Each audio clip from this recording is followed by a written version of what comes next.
ঘরে থাকা পাকা কলা আর সুজি দিয়ে তৈরি করে ফেলেছি একদম ভিন্ন স্বাদের দারুণ মজাদার পিঠা। আসসালামু আলাইকুম এভরিওয়ান, সবাই কেমন আছেন? আশা করি সবাই খুব ভালো আছেন। আবারও চলে এসেছি আপনাদের মাঝে নতুন একটি রেসিপি নিয়ে। আজকে তৈরি করেছি পাকা কলা আর সুজি দিয়ে একদম ভিন্ন স্বাদের অসম্ভব মজাদার পিঠা।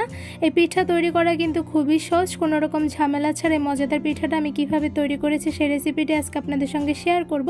আশা করি রেসিপিটা আপনাদের কাছে খুব ভালো লাগবে। তো চলুন এই অসম্ভব মজাদার পিঠা তৈরির ফুল রেসিপিটি দেখে নেই। ঘরে থাকা পাকা কলা দিয়ে পিঠা তৈরি করার জন্য প্রথমে একটি বাটির মধ্যে নিয়ে নিচ্ছি পাকা কলা। এখানে আমি 2টার মতো নিয়ে নিয়েছি, আপনার চাইলে কিন্তু কমিয়ে বাড়িয়ে নিতে পারেন। এবার একটি কাঁটা চামচের সাহায্যে পাকা কলাটা আমি খুব ভালোভাবে ম্যাশ করে নিব।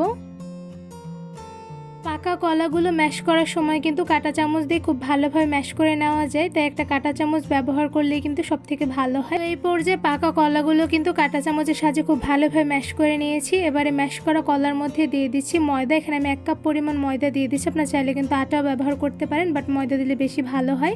আর এখানে দিয়ে দিচ্ছি সুজি 1/3 কাপ পরিমাণ, সাথে দিয়ে দিচ্ছি চিনি। এখানে আমি 1.5 টেবিল চামচ পরিমাণ চিনি দিয়ে দিচ্ছি, আপনার চাইলে কিন্তু কমিয়ে বাড়িয়ে নিতে পারেন। আর সাথে দিয়ে দিব বাদাম কুচি। এখানে আমি 1/4 কাপ পরিমাণ বাদাম কুচি দিয়ে দিচ্ছি। সাথে দিয়ে দিচ্ছি গুঁড়া দুধ। এখানে আমি 2 টেবিল চামচ পরিমাণ গুঁড়া দুধ দিয়ে দিচ্ছি। এই পিঠার মধ্যে গুঁড়া দুধটা দিলে কিন্তু খেতে বেশ ভালো লাগে। আর দিয়ে দিচ্ছি 1/2 টেবিল চামচ পরিমাণ লবণ।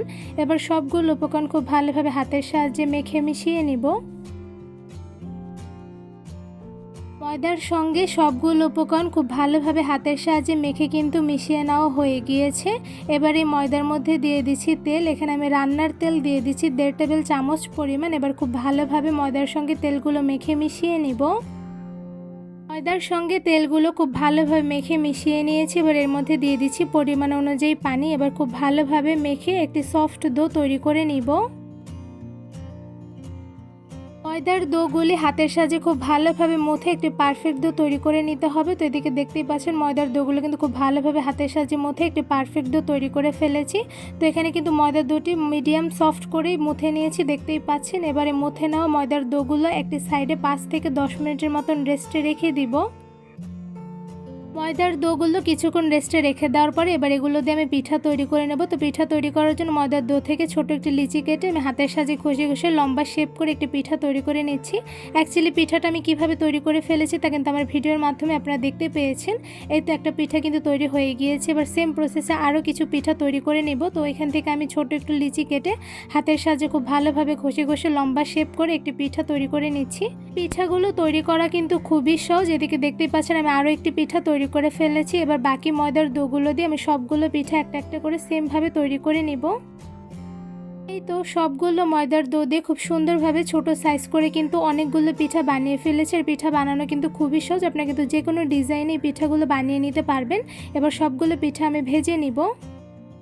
পিঠা ভাজার জন্য একটি প্যানের মধ্যে দিয়ে দিচ্ছি পরিমাণ অনুযায়ী তেল। এবার মিডিয়াম আঁচে তেলগুলো খুব ভালোভাবে গরম করে এর মধ্যে একটা একটা করে সবগুলো বানিয়ে রাখা কলার পিঠাগুলো আমি দিয়ে দিচ্ছি। গরম তেলের মধ্যে একটা একটা করে সবগুলো বানিয়ে রাখা পিঠাগুলো দিয়ে দিতে হবে। আর এই সময় কিন্তু চুলার আঁচটা একদম মিডিয়ামে রেখে দেন পিঠাগুলো দিয়ে দিতে হবে, নয়তোবা কিন্তু পিঠাগুলো নিচে পুড়ে যেতে পারে। তো গরম তেলের মধ্যে একটা একটা করে সবগুলো পিঠা কিন্তু দিয়ে দেওয়া হয়ে গিয়েছে। এবার চুলার আঁচটা মিডিয়ামে রেখে পিঠাগুলো আমি ভেজে নিচ্ছি। এদিকে কিন্তু পিঠার একটা সাইড কিন্তু খুব ভালোভাবে হালকা কালার চলে এসেছে। তো এই পর্যায়ে একটি চামচের সাহায্যে সবগুলো পিঠা একটা একটা করে উল্টে দিব। তো সবগুলো পাকা কলার পিঠাগুলো আমি একটা একটা করে উল্টে দিয়েছি। এবার কিন্তু চুলার আঁচটা মিডিয়ামে রেখে সেমভাবে আমি পিঠাগুলো আরও কিছুটা সময় নিয়ে ভেজে নিব, যাতে পিঠাগুলো গোল্ডেন ব্রাউন কালার চলে আসে। পাকা কলার পিঠাগুলো ভেজে নিতে কিন্তু খুব একটা বেশি সময় লাগে না, খুব অল্প সময় চুলার আঁচ মিডিয়ামে রেখে ভেজে নিলে কিন্তু পারফেক্টলি সবগুলো পিঠা কালার করে ভেজে নেওয়া যায়। তো এই পর্যায়ে কিন্তু পিঠাগুলো অনেকটা পরিমাণে ভাজা হয়ে গিয়েছে। আর এদিকে দেখতেই পাচ্ছেন পিঠার উপরে কিন্তু গোল্ডেন ব্রাউন কালার চলে এসেছে। এবার সবগুলো পিঠা একটি ছাঁকনির সাহায্যে ছেঁকে আমি তুলে নিব। তো এদিকে দেখতেই পাচ্ছেন মাশাআল্লাহ পিঠাগুলোর কালার কিন্তু খুব সুন্দর এসেছে। এবার পিঠাগুলো একটি ঝুড়িতে তুলে নিব। তো খুব সহজভাবে কোনো রকম ঝামেলা ছাড়াই শুধুমাত্র অল্প কিছু উপকরণ দিয়ে তৈরি করে ফেলেছি পাকা কলা দিয়ে সুজির ভিন্ন স্বাদের পিঠা। এই পিঠাগুলো তৈরি করা কিন্তু খুবই সহজ, খেতে কিন্তু অসম্ভব মজাদার হয়ে থাকে। কোনো রকম ঝামেলা ছাড়াই শুধুমাত্র পাকা কলা আর সুজি দিয়ে ভিন্ন স্বাদের পিঠা আমার ফুল রেসিপি দেখেই কিন্তু আপনারা খুব সহজেই ঘরে বসে তৈরি করে ফেলতে পারবেন। পাকা কলা আর সুজি দিয়ে ভিন্ন স্বাদের পিঠা তৈরির রেসিপিটি আপনাদের কাছে কেমন লেগেছে তা আমাকে অবশ্যই কমেন্ট করে জানাবেন।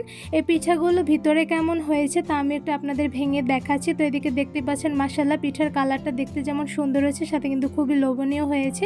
পিঠাটা একটু ভেঙে দেখাচ্ছি। তো এদিকে দেখতে পাচ্ছেন পিঠার ভিতরে কিন্তু খুব ভালোভাবে কুকড হয়েছে। এই পাকা কলা দিয়ে মজাদার পিঠা তৈরির রেসিপিটি আপনাদের কাছে ভালো লেগে থাকলে আমার চ্যানেলটি সাবস্ক্রাইব করে ভিডিওতে বেশি বেশি লাইক কমেন্ট শেয়ার করে আমার পাশেই থাকবেন। আজকে এখানে বিদায় নিচ্ছি, দেখা হবে অন্য কোনো ভিডিওর মাধ্যমে। সবাই সুস্থ থাকবেন, ভালো থাকবেন, আল্লাহ হাফেজ।